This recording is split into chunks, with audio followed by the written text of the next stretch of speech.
So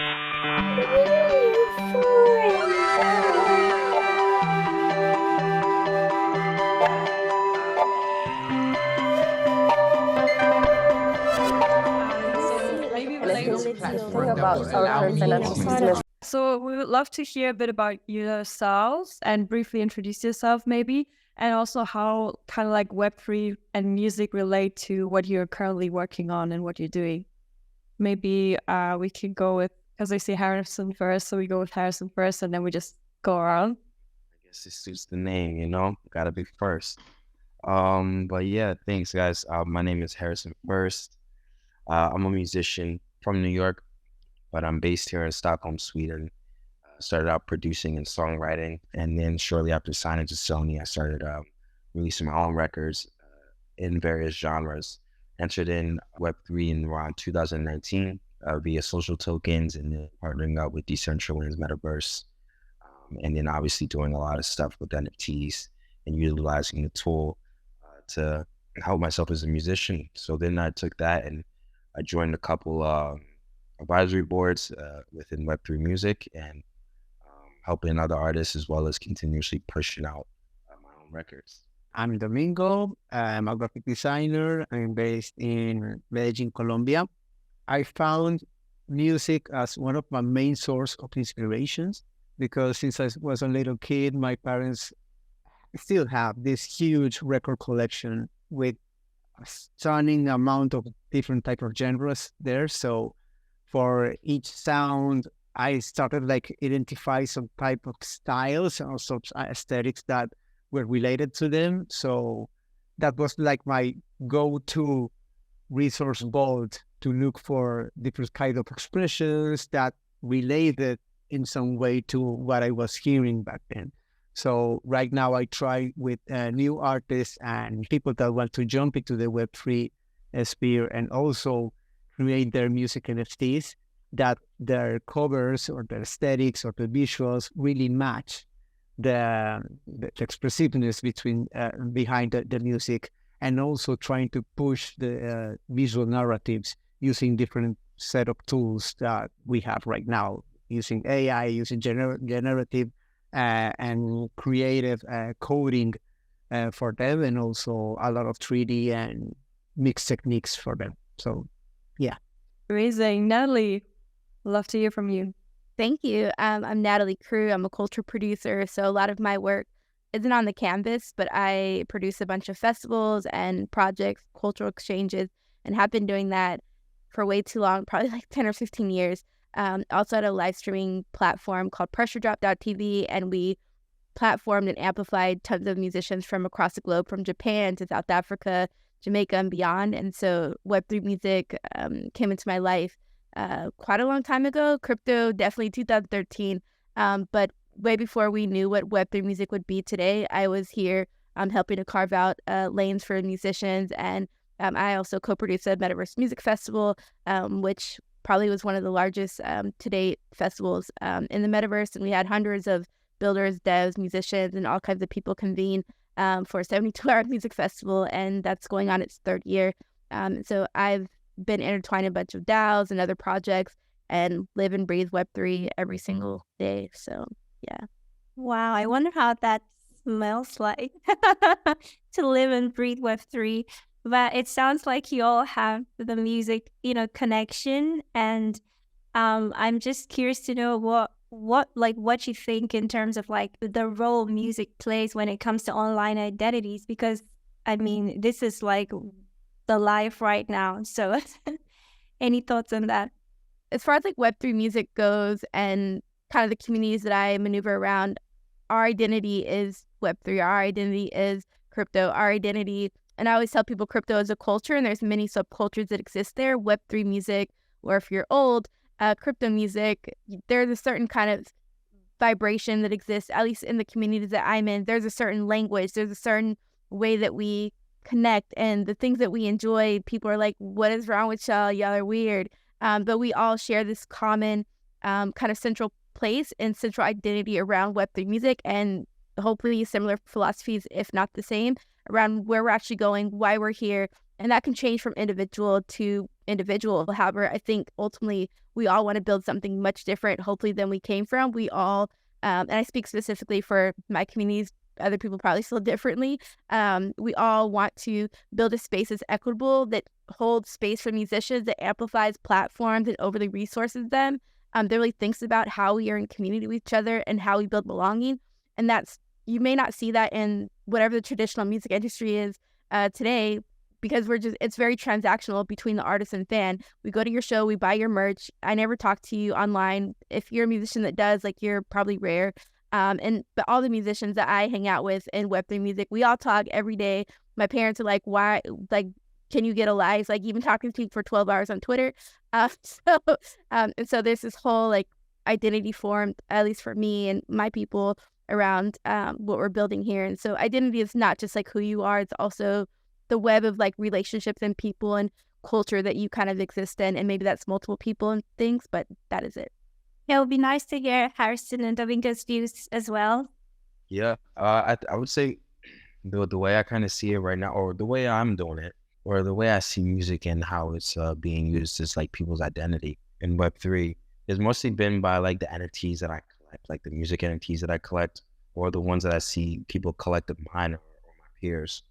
You know, really rarely do I collect any music NFTs that, you know, I don't like the music. And so if I like the music, I collect it, you know, regardless of the price. And, you know, hopefully when people look at my collection, they'll see like, oh, this is what I'm kind of like associating myself with.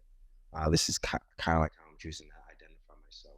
And if I'm not collecting some certain songs, it's the artist that I might support or retweet or, you know, tell people about. That's usually how I'm kind of like seeing music in Web3. It's, you know, like Natalie was kind of alluding to, like in Web2, traditionally it can be like this one-way transaction where you go to a show and then it's like very singular transaction, and there's nothing else that you can kind of hold on and kind of like stay with that artist.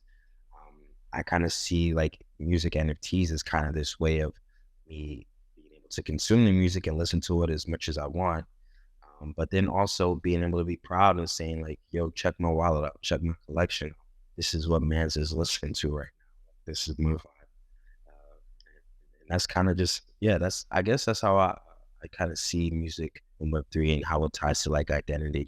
I think from my side is that sometimes I feel that for musicians to start like a path, a professional path to showcase their products, their creations, they sometimes depend on what the industry, what they want from them to advertise them in a specific platform or make a specific concert or opening for a type of artist.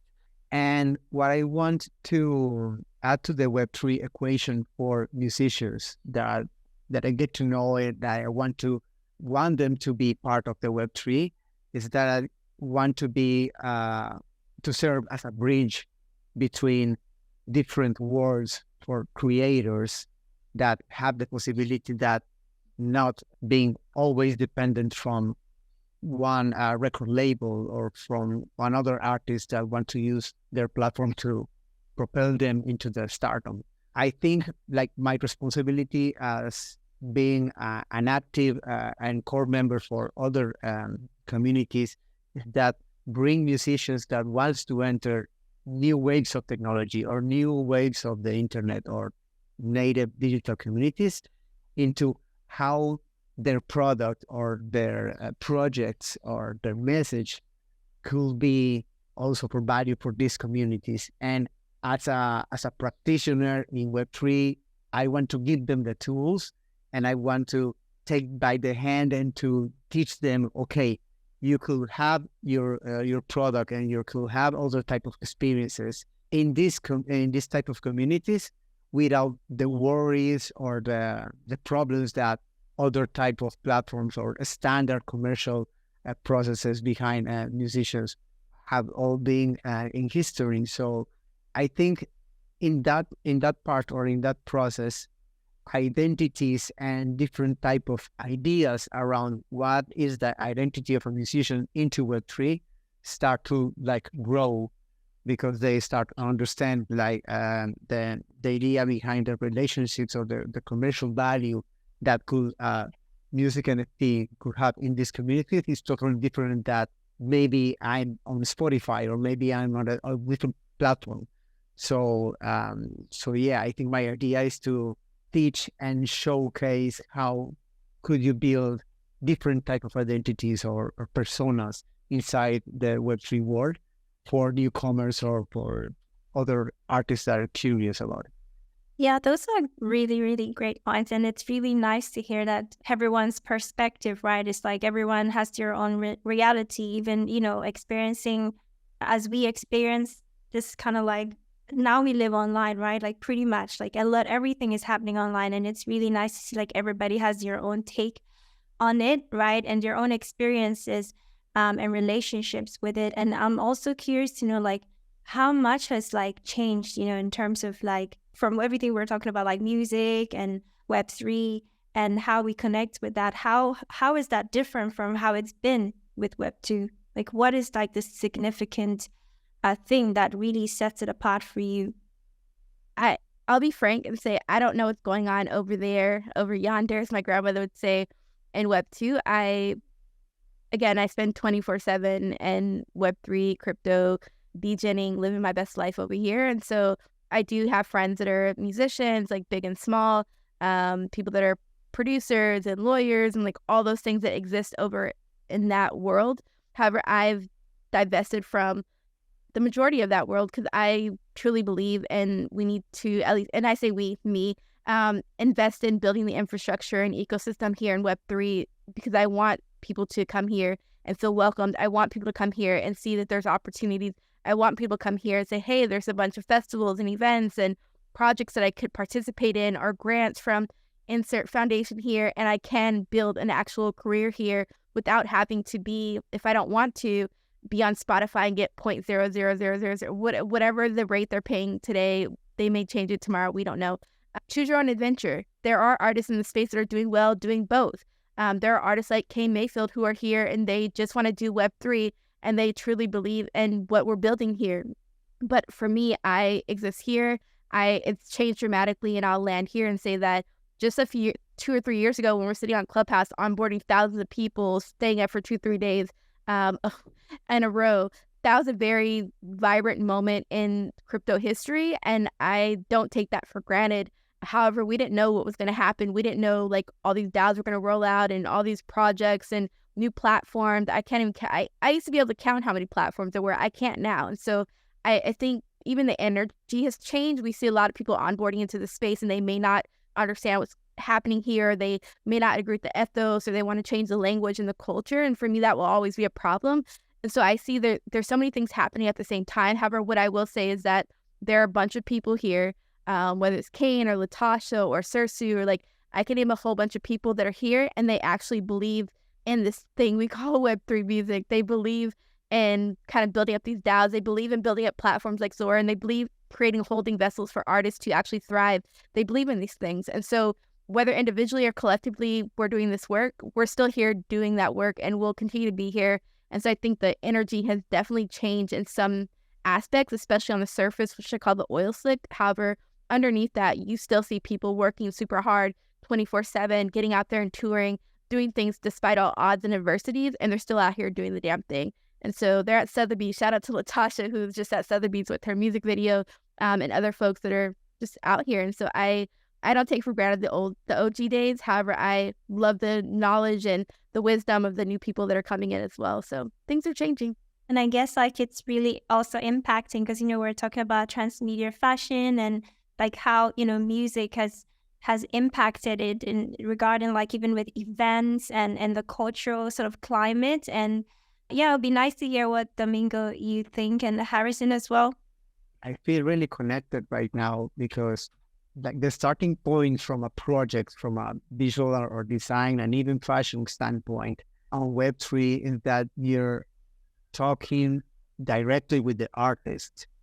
And I didn't feel that on Web2 or traditional like workflows and projects that you had your first take or meetings with the managers or maybe the art directors or the creative director that wants to like build or shape the artist more into a more commercial like persona or entity. And sometimes I feel very disconnected because in that case, like we're building images just for the sake of maybe selling something. But in Web3, what I feel is that we need to put the person out there and their message and what they are really feel, hear, and it sound like, and etc.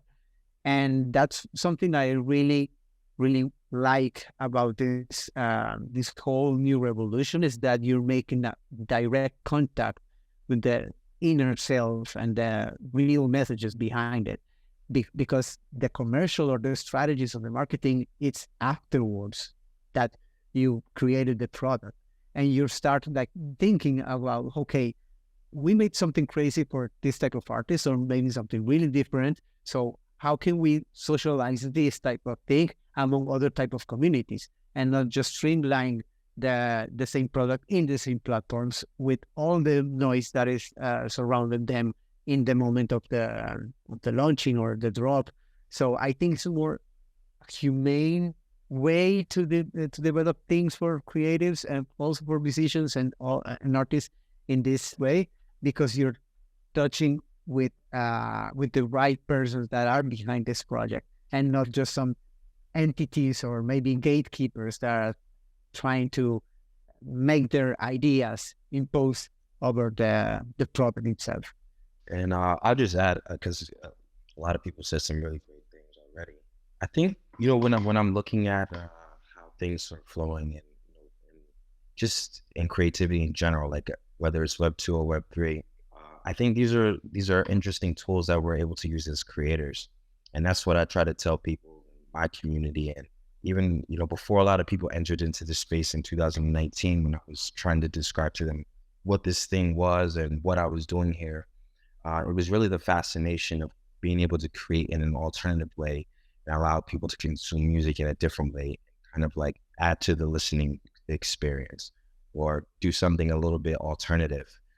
So when I'm looking at like creations in Web3, I'm literally now, since I experimented so much with all the platforms and all these companies, I'm trying to just look and find different ways to utilize these tools to kind of help people, either for me at least, to help people get a better experience when they listen to my music, discover it in a new way, and maybe kind of like appeal to them in a way that I can't appeal to them when they're like just streaming the music or, listening at a live show that I'm doing.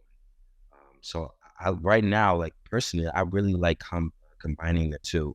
At the moment, I've been doing something cool with Showtime NFTs, where me and the founders over there, we've been like releasing these free NFTs, but we allow people to collect the NFTs if they pre-save the Spotify link. And then some people are like, well, does this defeat the purpose? Should you only do one or the other? And I say it all depends on what you're trying to do. Like a lot of people are going to pop off in this space if they're early and if they're the best. Someone told me it's like either you're the first or you're the best at it. And we're seeing some really creative and best people in the space catapult to the top. But at the end of the day, it really, when it comes to music and art, it relies on the genius of the art and the music. These are all tools at our disposal to utilize. So with like Showtime NFTs, I literally been dropping free NFTs for people to collect. And then it trips this Web 2 system, because now I have all these pre-saves, and then algorithmic playlists start to get tripped. And then it helps my streaming. And even before I was doing this, I was streaming pretty well, millions of streams on streaming platforms. But still, I like to add different things to what people can get. And in Web 2, it's really, I didn't know a community in Web 2. I really only knew fan base. So like I really had to learn what community was in Web 3. Like even in the beginning times, I was just still trying to treat it the same way as I was doing my music in Web 2. But then I found out that like people, once they start to invest in you as an artist and send you these DMs, how much they believe in you and they're happy to be a collector, an early adopter, the expectations are a bit higher now for you as an artist and creator, and people want to have that relationship with you as they should. So I've been like finding out all these things that I had to change in myself, and been experimenting so much with like trying to just stay Web3 and then going back, doing my stuff on Web2 and then combining the two and just seeing what people likes. And I think for me, I found out that it's just it's about experimenting, and I kind of listen to the music and then see which how can this song, or how can this this thing that I created, how can I serve people the best, what tools can I use to serve them so that they can hear this and really receive the story I'm trying to tell. So you said something about fan base, and I think that might be like this distinction between Web3, Web2 when it comes to like music, because in Web2, I'm guessing you have your fan base, but in Web3 is more about people who are collecting, right? It's not just fan base. These are people are collectors, right? And so you have to pay more attention to them and the relationship with them. So this is kind of like my take on it. And of course, I have not minted or dropped any music. So I'm curious to hear if that could be, if somebody's like wondering, like, could that be a distinctive like difference, you would say, because you're kind of like treading Web2, Web3 in a way, you haven't really like given up on, let's say, Web2 as some people maybe have. So would you say that's kind of like the line? What did you say was the thin line, as in like the difference between like the fan base and the collectors? Oh yes, yeah. That's what I think. Like people who are just picking one or the other. I think that's one of the distinctive differences. And I have these talks when I go out to different conferences. Is that a lot of what we learn in Web2 is fan base. Posts on Instagram, Twitter, TikTok, and not really get any real information from our Spotify or Apple Music dashboards. And then you just keep going, and it's like you're creating in the wind and not really knowing really who anybody is in your fan base. And then in Web3, at the very least, somebody's wallet address, and you can see what's in their wallet. I might not know this person's real name, but they're in my Discord and we're chatting all the time, whatever their username is. So that's a real distinct difference that I had to learn hard way. And I think now it kind of like allowed me to want and seek more information when I'm still acting in these traditional ways, and still putting out music in traditional ways. And that's what I'm pushing all these companies to do when I'm speaking with them, the transparency. The social behaviors can also be very different in Web3. For example, I was talking about Kane as the poster child of like what communities can be. And Web3, and he's also my friend, transparency, but the majority of people that hang out in Neighborhood Jewelry, which is his community, they will stay there all day and night posting GIFs or posting pictures of Kane, or like Kane did a charity drop not too long ago called Handprints. And so people from his community, they created his website for this so people can mint the NFT. They were posting on Twitter. They all interact with each other. When I go to a show, like I'm going to go to a Jizza show next month in New York City, I'm just going there as a person. I don't really have an identity other than being a hip hop head at this concert.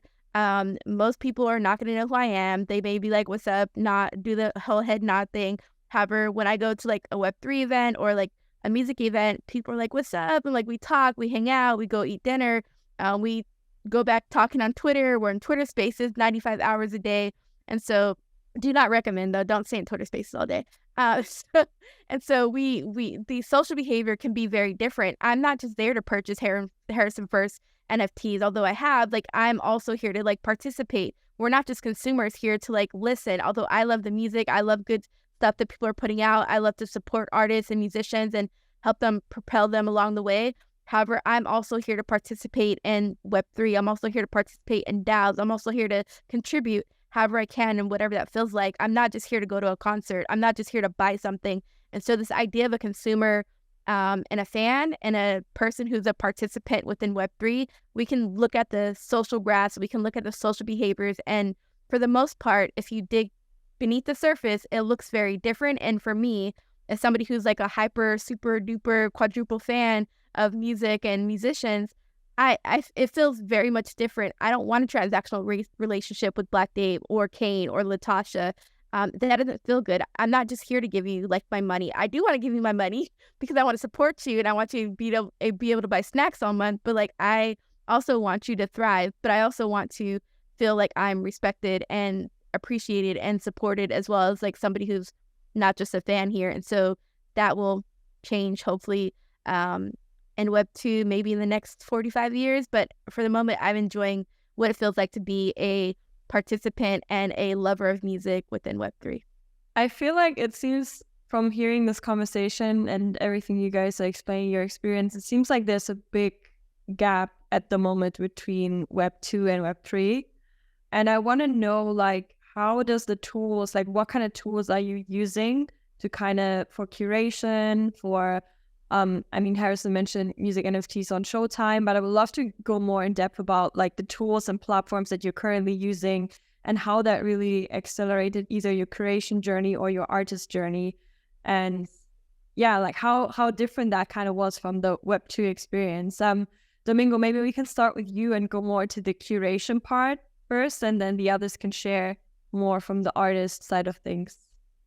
So for the curation part, I try to be very active on the channels or Discord. So maybe Sound XYZ or maybe Royal, to also Color Studio, to see not what the artists are releasing, because that's like the huge platform that they have when you can see all their products, but most into the conversations of fans or followers or collectors that start like making connection between different type of artists. So if you're a collector of A, but you collected B and C or D artists, I want to engage with them, asking, oh, did you collect it because it was the same genre, it was the same vibes, or do you have something interesting for that type of artist? And yeah, ignite that type of conversation, because that start opening other doors into getting different rabbit holes of knowing different type of peoples. And also right now I'm very into like everyone is like playing and doing some kinds of stuff using AI generative tools. So there's this platform called Harmony that they are doing AI generative music. So I'm there like looking for DJs or looking for hip hop producers that are using those type of tools in order to generate new samples or new ways to create music, because I'm curious about their aesthetic or visual ideas about, okay, when you were going to release, I don't know, an EP based on those sounds that you're creating using this tool. So what it's going to look like. So I want to start like those type of conversations, and also inviting people into, okay, you need to check this tool, because there's a lot of musicians and curious people creating this type of sounds that eventually in the future will be used by maybe Harrison or maybe Latasha, maybe, I don't know, other type of artists inside the Web3 landscape that are using those type of platforms to reach other audiences or maybe other type of people. So that's basically my main curation times right now, using those tools and groups. I think that's so interesting, because that ties back to like the online kind of identity and you finding kind of niche things about yourself and then about others, and how that you find interesting, kind of like you're showing, okay, I'm part of this group, I'm part of this genre. And yeah, it's really interesting to see how you go down that rabbit holes, like finding through genres and curating.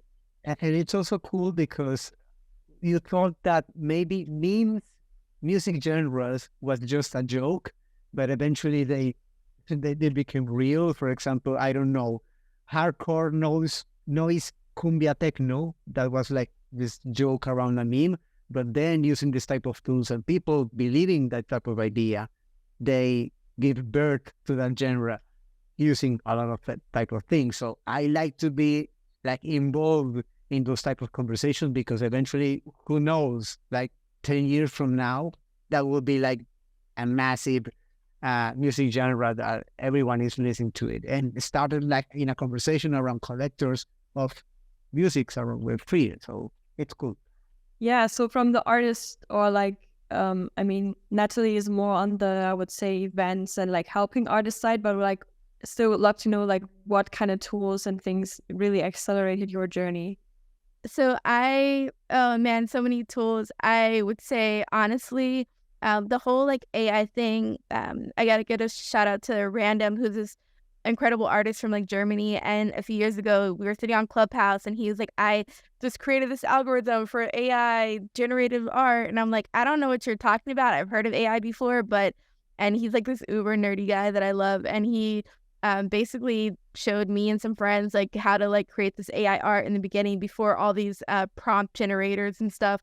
And so I really appreciate kind of the appreciation people have now for AI, because everybody back then was like, you can't do AI art, you can't do AI music, you can't, like, it was such a like huge FUD around doing like anything that wasn't like what everybody else was doing. And so I really appreciate kind of the evolution of like AI music as well. We just published a report from Water Music, which is a music business research DAO / incredible community that I hang out in every day as well. And so we published this report around creative AI for musicians, and we got to introduce and talk about the evolution of like AI music. We talked about kind of the legal aspects. We talked about and interviewed different musicians and platforms that got to play with the actual tools. And I super appreciate where these tools have come, and like the more accessibility we have to these tools, the more we're able to, I guess, hone our creative practices to push more people to explore and experiment, which I think the latter is super important when we talk about Web3 music. It's not just about putting like NFTs out, it's also about the experimentation. So the tools that I love most encourage experimentation, encourage creative play, encourage the emergence of different creative practices. And so like AI is a huge part of the tool. So like I love Harmony, I love a lot of other things. Google has this whole entire like repertoire of like different tools and play things that you can do with AI. And so there's also Bard now, which but like Midjourney, which I use like every single day. And so like I enjoy just playing with these tools. And so yeah, that's AI is pretty much unfortunately a huge part of my internet life. So yeah. Did you say unfortunately? Yeah, unfortunately, I spend way too much time on Midjourney creating graphics, and we also have in Water Music and some other DAOs I'm in, we literally play all day with these like AI things. So it gets a little carried away. And so I could be doing other things probably. But yeah, so AI, of course, there's other tools as well. But like I also look at placemaking or the metaverse as also not just a place, but also like a tool as well to grow creative practices and experiment and build belonging and create things. And people may not see that as a tool. However, I very much do in terms of like my own practice as a creative, being a cultural producer. So yeah. Like, yeah, I think now the tools that I use that I like the most were some music NFT platforms that kind of like allowed you to customize the drop. So it's not like in a traditional sense. So Decent was a good one where we just pretty much created a staking tool to allow people to stake their music NFTs that they collected from me and then earn my social token. So that was a cool tool to kind of like utilize and just do something unique. And then Showtime, like I mentioned, I really like that tool to kind of like play the both fields of like Web2 and Web3. But other tools that I'm using, like just previously mentioned, Midjourney, but exploring with that, I think some of my photo covers on SoundCloud was used with DALL-E 2. So that's AI stuff. But you said we're going to talk about that later. But yeah. Nice. It's nice to hear what everybody is experimenting with. And I'm also like thinking about the ability of sound to embed and translate sensations, words, messages, and thoughts, and sound as a tool of expansion, sound as the ultimate expression of an animal's like connection with the world. And I'm curious to know what does the internet even sound like, and what are the sounds of the Web3 space? What would you say? I mean, I'm curious to hear, Domingo. Well, maybe you can you can take this one first. Oh my God, when you said how the internet sounds like, I remember those old modems trying to connect the internet, but that doesn't mean that is the sound of the internet. I think that, I don't know, among other the conversations, the infinity like loop of talking to great people building things on the internet, I think like the internet could sound like this noise escape, like maybe some type of Olafur Arnalds type of music that are so deep into sustaining one note through 2 minutes and just adding layers of quietness and noise around. So maybe for me, the internet sounds like that, like a repetitive tone with extra layers of maybe textures and different type of things, and not the old one type of sound. How about you, Harrison? Now that question, you think so deeply with these questions, because I've never thought about what Web3 would sound like in the soundscape. It's really deep, like things, and I'm gonna try my best. Let me think. Go for it. I think it would sound like white noise, right? It'll sound like white noise, but then every so often there will be a beautiful sound that comes out, and you're like, "Oh, what's that?" And you pay attention, and then back to white noise, and then, "Oh, what's that?" Yeah, I just made it up at the top of my head, so maybe. Natalie, you want to add any? Well, my head is noisy, just period. But I always feel Web3 is also very noisy, and there's so much texture. And all I'm thinking about, I was watching this video last night on YouTube, and I'm really into like Foley art, and like people, if you listen to movies, people walking through like leaves, and it's like crunch, crunch, crunch. And so like I'm really into, like, for me, it's all these people contributing their own like individual sounds to this collage of like tracks. But like this, if we just hone in on one, it's like all these different Foley artists contributing to the soundtrack. I hear a lot of bleeps in my head. Some of them probably because I curse too much, but also I also hear the texture of the AOL modem booting up. You got mail, but I think it's important to know that modem sound, which plays so vividly in most of our heads, at least those of us who are probably older than 35, and that's very much a part of like the texture of the internet and why we're still here.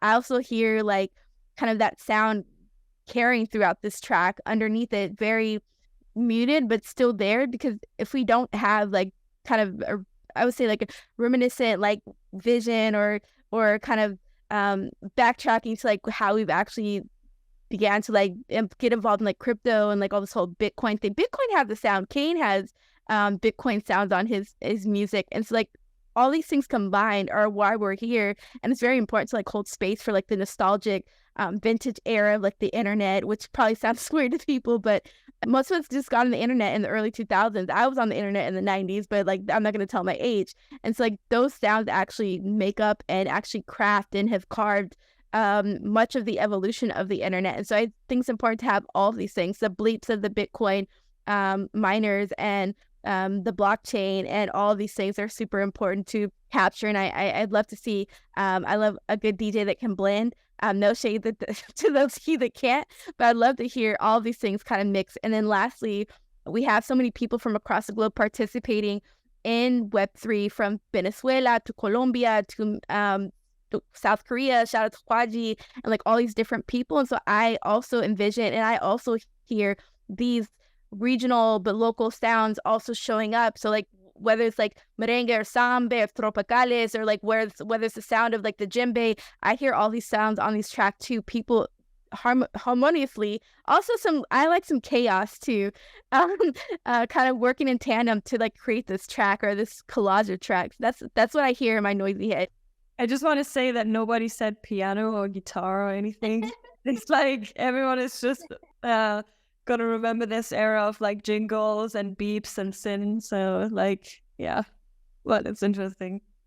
We could do the organ if you want, It's I think this like the importance of like creating experiences also around music. And as I'm listening to all of your like thoughts on the question I asked, it's obviously a whole experience in itself, right? And I'm just curious to know, how does it even impact like music making and even like art? Because I know, Domingo, you're more on that side, like creating, and like how does it like maybe let's go with Harrison. Like, you're spending a lot of your time immersed, in a way online, right? And so, whether we like it or not, all of what we've sort of described right now impacts us in some way or form, right? And so, would you say there's it's also impact you when you're creating these experiences through your music, through storytelling?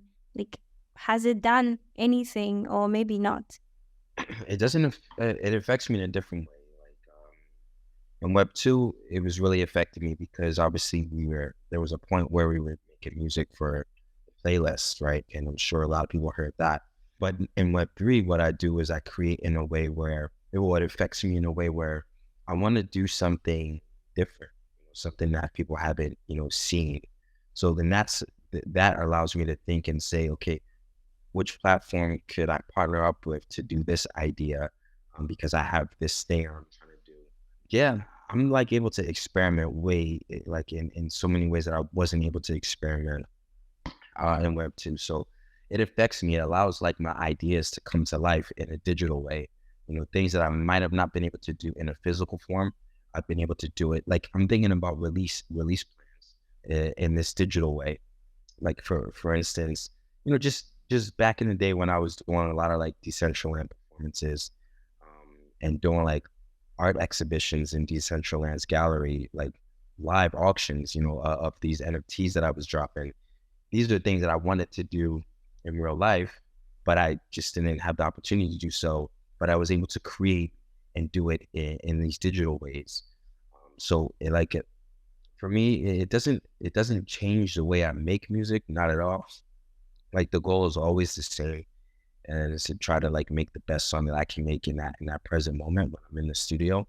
But then I go ahead and look and say, all right, so what can I do differently in releasing this in Web3? Is it, trying to do it in a PFP form? Is it, next, I think in a week or two, I'm going to do one of the first like music NFT collections on Bitcoin. So it's like all these ways, like what can I do now that I have these songs? How can I release it? So that's kind of the way I've been able to do, because it's so, like I keep using the word singular. It's very singular and traditional in the ways that we release in Web 2. It's a 3-minute, maybe 4 or 5-minute song, and boom.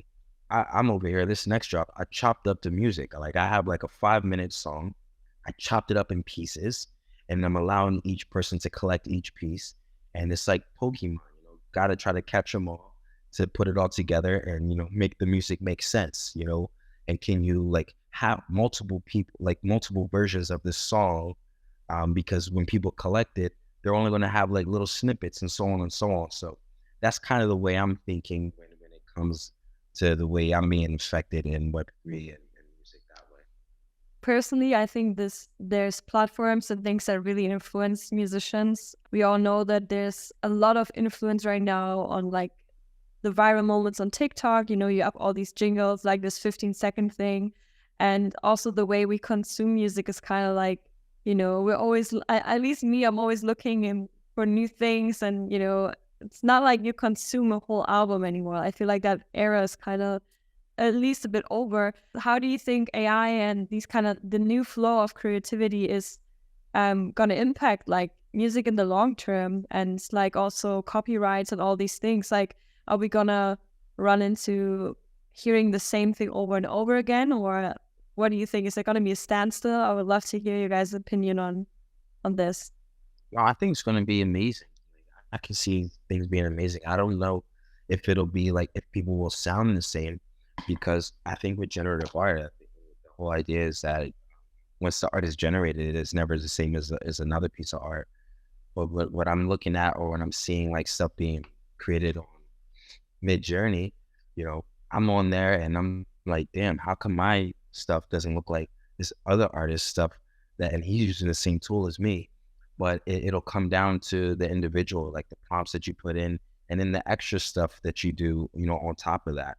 So AI could possibly be just like an added thing to increase productivity and innovation to people who are already great musicians. Do little tweaks here and there, do things that probably is like physically impossible for us to do, like on an instrument or even digitally on like VSTs. I'm thinking, it's going to come down to like the best like prompt people who like can put these amazing prompts in, and then also people who can kind of like take this and then add additions to it. You're going to see like people who are kind of like all creating the same things. Like we already do that now, like in music, where if something works, we copy it and everybody's doing it. But I think there's going to be people that stand out, with using these tools and just like exceed expectations of the audience and listeners and music fans. Domingo and Natalie, what do you think? Where are we going from here?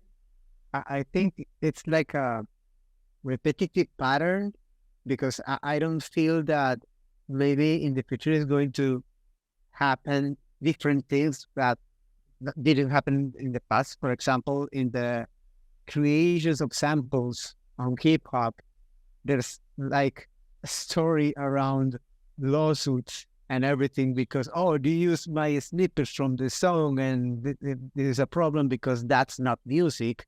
We see in the past, like, you're not making music, you're making like this music for young generations that doesn't seems to be similar to our type of music. So maybe in the future is going to happen the same. But as Harrison was saying, that I really love the idea of adding extra layers for those tools, because, for example, when you're, in my case, as a visual creator, I use those type of tools. I know how to use them and I know how to hack them, because that's the important thing, that you need to know their limits.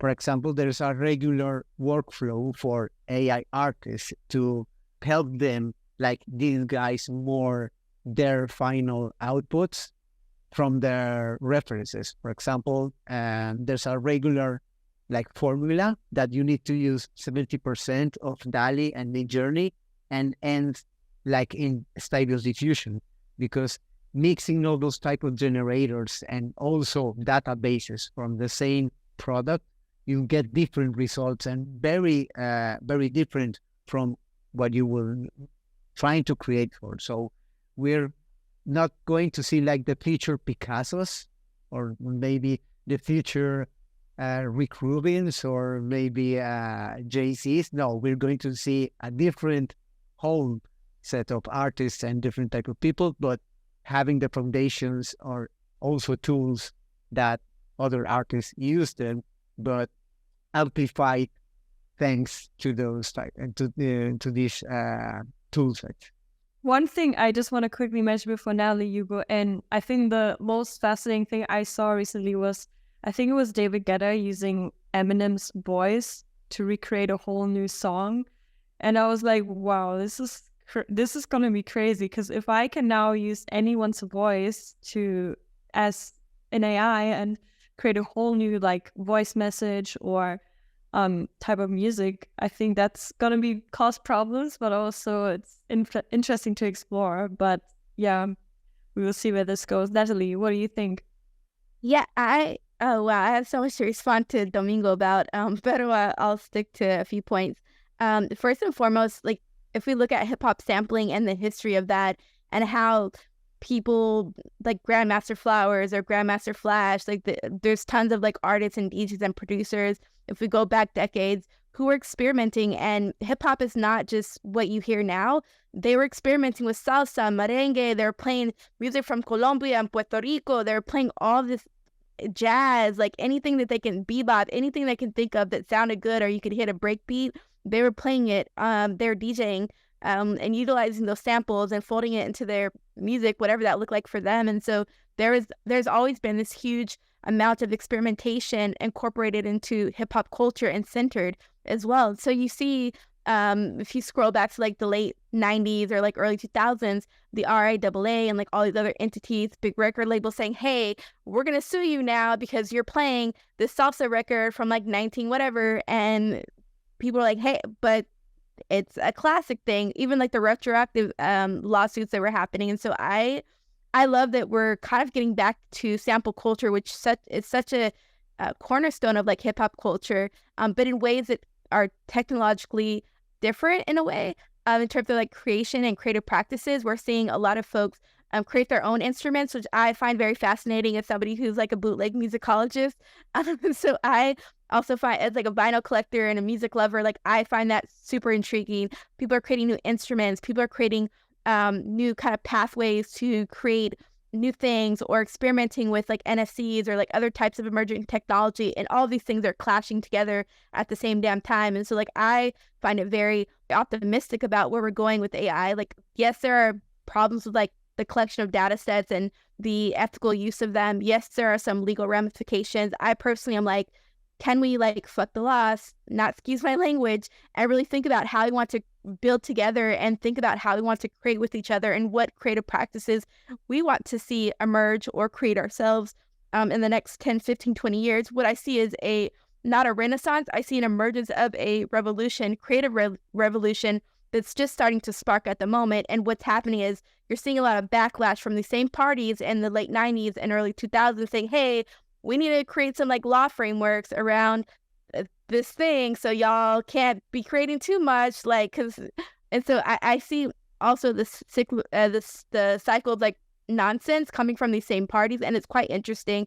And I'll say this last thing is that I was actually tuning into the U.S. Copyright Office. They have this little summit thing about copyrights and NFTs, and I was actually quite appalled. I'm be funky here. I was quite appalled about the number of people in the room who actually A, didn't understand NFTs, B, not aligned with the fact that most of us who live underneath the surface, at least my people who are mostly degens, don't care about complying with your laws. So it's actually quite problematic and contrary to even supporting artists in the first place. So what does that look like for a global economy, a global community, a global space like NFTs and Web3 and crypto? That's a very challenging thing to kind of even navigate, because my folks in Colombia ain't caring about U.S. copyright laws. They just want to make dope ass music. They just want to go DJ in Medellin, like all these other places, and live their best life.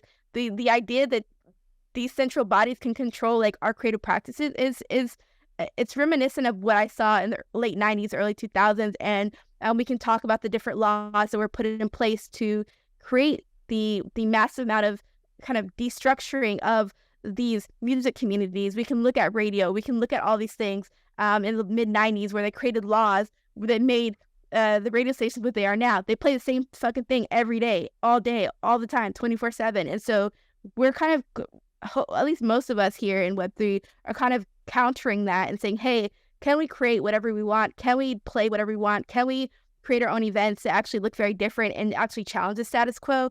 And we're going to be up against a huge fight, especially with the IRS, as we saw the news recently, and these other government parties. And so we have to really think about what are we actually creating and why are we here? And like, what are the things that we actually want to push forth in terms of our own cultural norms and our own quote unquote laws, and what does it actually look like? So AI is going to be a huge part of the front line of those fights. And we have to think about the people that are not just in the States, but those that are represented, underserved, and aren't usually seen in the mainstream, and what that actually means in terms of like equitable representation and artists, the future of artists. So I know it's a long ass dissertation, but that copyright it reminded me so much of how artists were kind of stampeded on in the mid 90s to early 2000s. And so watch your back. That's all I'm gonna say.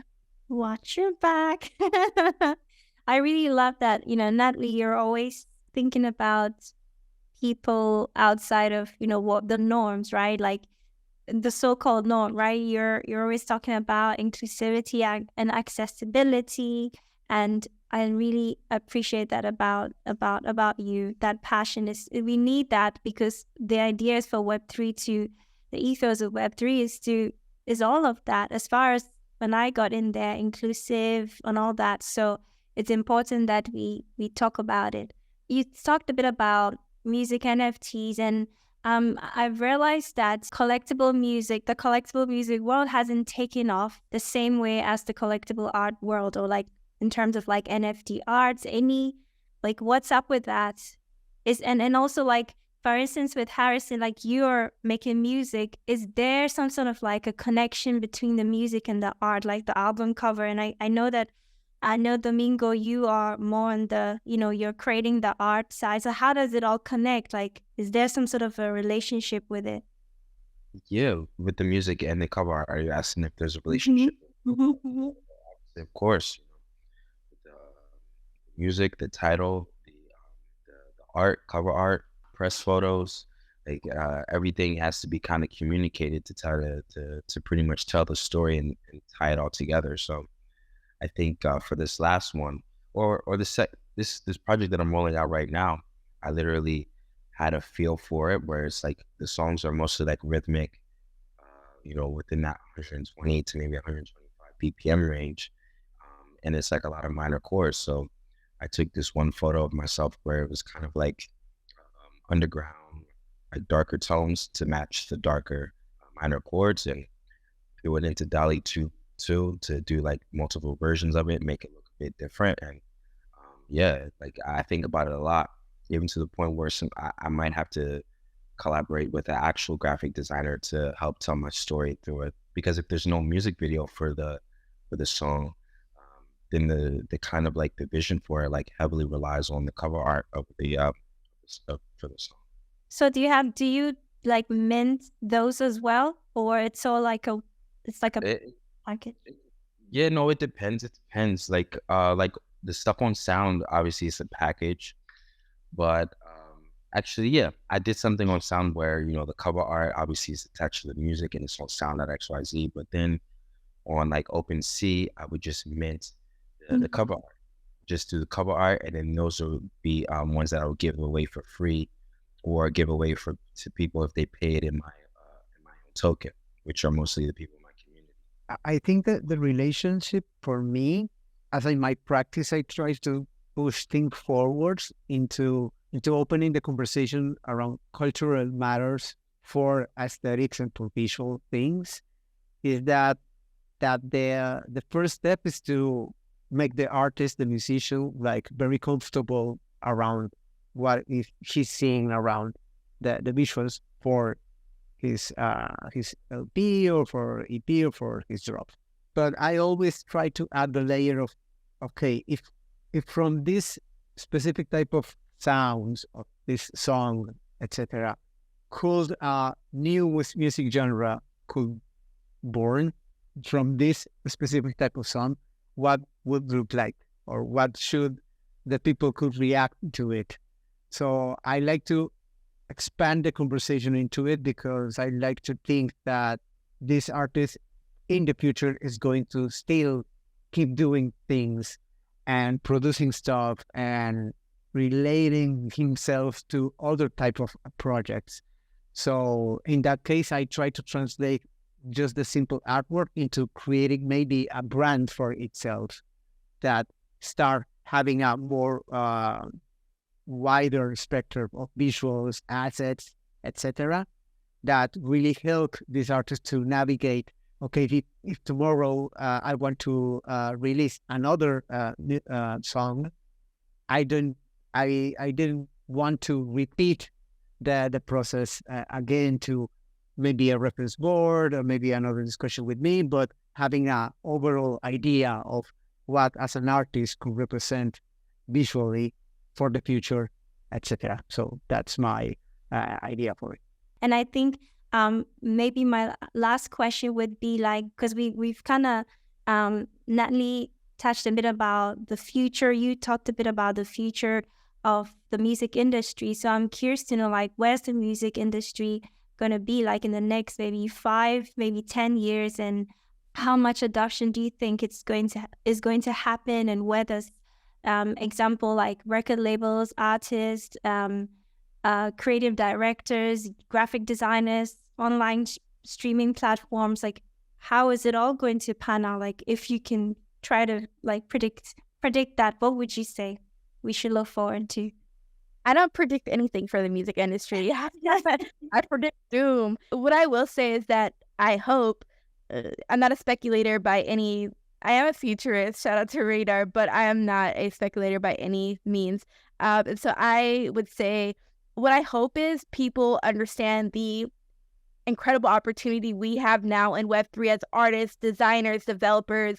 I don't care if you're from Brazil or Zimbabwe or New York City or wherever you're from, that you can find a place here in Web3, wherever you land in the 9 million DAOs that exist, or on Twitter Spaces with 900 people talking about whatever. So, like, I hope that you can find yourself here and find belonging and find people that support you and love your music. And even if they don't love your music, they want to support you. They want you to win. They want you to, whatever that looks like for you, they want you to succeed. And so I hope that we can build the infrastructure and a strong ecosystem to be able to support that, to be able to support artists, and not just artists from the States that speak English. I need my homies from Colombia, and I love my homies from Colombia. We just talked like last night, and so they get a lot of shout outs during this. And so I hope that whether you're from Mexico or you're from the favelas of Brazil or you're from the bowels of South Africa, shout out to Kailisha, or like wherever, or Sweden or Russia, wherever you're from, whoever you are, whatever your creative practice is, a journalist or musician, you can find yourself here and hopefully succeed. And not just about financial gain or any of that, but also something that we've missed so much, like to develop ourselves as artists, to develop ourselves as creatives, as visionaries, as caregivers of artists. I'm a caregiver of many artists. And so I hope that we can find ourselves here. I hope that we can burn down the music industry. I'm gonna keep it funky. You can cut out the part if you want to. I hope that we can burn it down because it actually hasn't supported artists the way that it should. We're sold pipe dreams and smoke and mirrors and all these things. What does it look like to actually invest in ourselves as creative practitioners, as hip hop heads, whatever that looks like, as hosts, as people who are running foundations? What does it actually look like to work in tandem, collectively, individually, in DAOs and not DAOs, to build this thing we call Web3? We have to do it equitably. We have to make sure it's rooted in justice and transparency and transformative justice. Some of y'all need a limpia, but that's just me.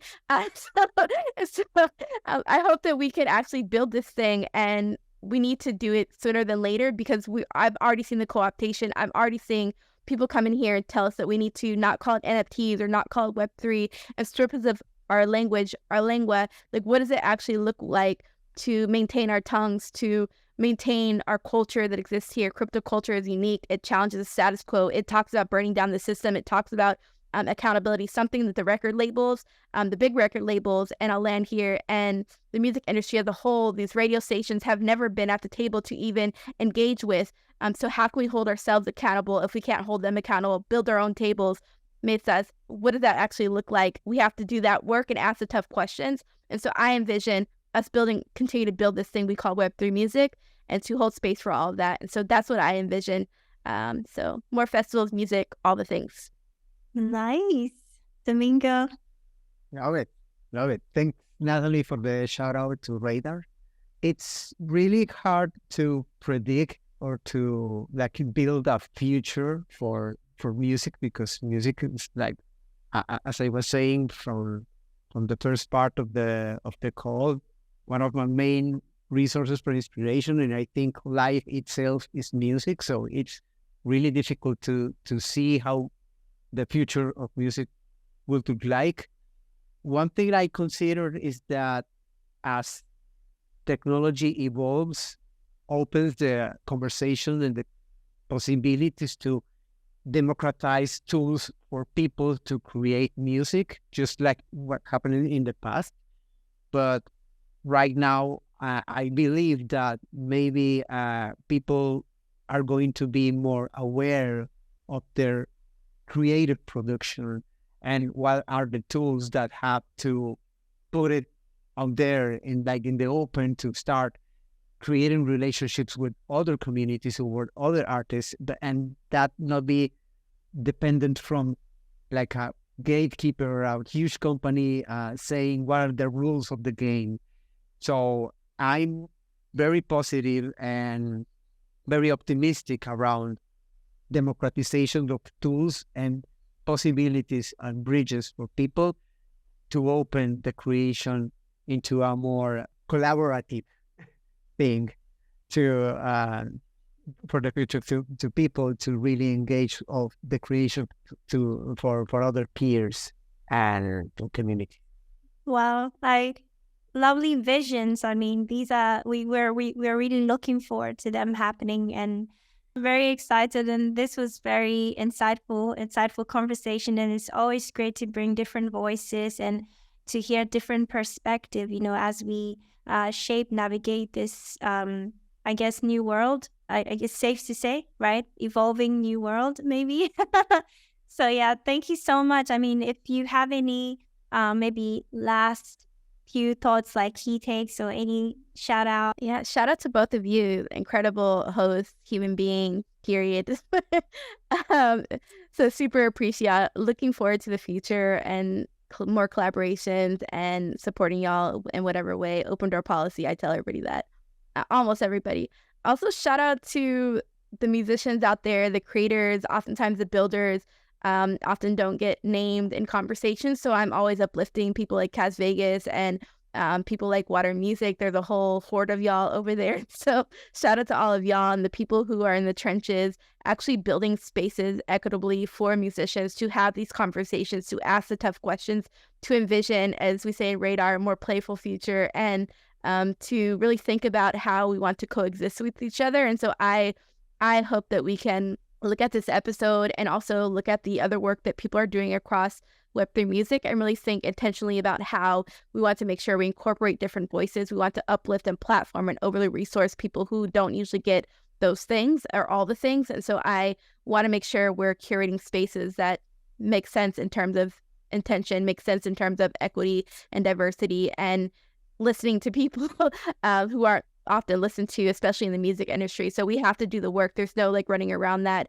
I will lastly give a shout out to all of you out there in the internet. Shout out to all of you. So yeah, also shout out to every other digital native community on the internet that is trying to push their projects forward and to really waking up every morning thinking, okay, we're doing things right. We're making bridges into the future and open possibilities to a lot of creatives that really believe that we could do things right.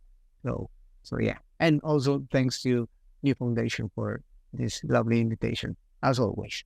I just want to quickly say one thing that to Natalie, I really love what you said, and also what I want to see more of like is in the real life world, representation in all kinds of genres, different people, and also them having the opportunity to set up their own festivals, their own events, you know, because I feel like there's still, in the Web2 music industry world, there's still a lot of, you know, creativity, but then the label takes a huge cut, or the venue takes a huge cut, or there's always the same kind of people on the lineups and all these things. So I think, yeah, that's really something I'm looking forward to, that Web3 can maybe also participate and help with. Yeah, that's great, Joy. I think maybe, I don't know, well, I was watching a podcast today and it talks about how I think Spotify is pretty much looking into like tokens or incorporating like NFTs or something like that. And the host says something about how this is like great, right? It's like a nice way to bridge the Web2, Web3 gap in terms of music. But I mean, like, I can see Natalie's face like, no. What I don't want to see is them taking over, like taking the tool. Yeah.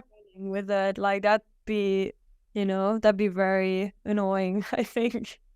Yeah, that's true. We'll see. I guess time will tell. But yeah, thank you so much, Natalie. Thank you so much, Domingo. And yeah, thank you all for participating. Thank you, Joy, of course. We haven't done this in a while together, so this is fun. Thank you so much. And yeah, thank you all for participating. And if you want to get more involved in our community, make sure to follow us on our social platforms. We're NEWFORUM_NCO on Twitter, and we're NEWFORUM.io on NewLife.io. And if you're looking for a new opportunity in Web3, please join our Discord. We will have all the links in the description, as well as Natalie, Harrison, and Domingo's links, and you can follow them and check out everything they're working on.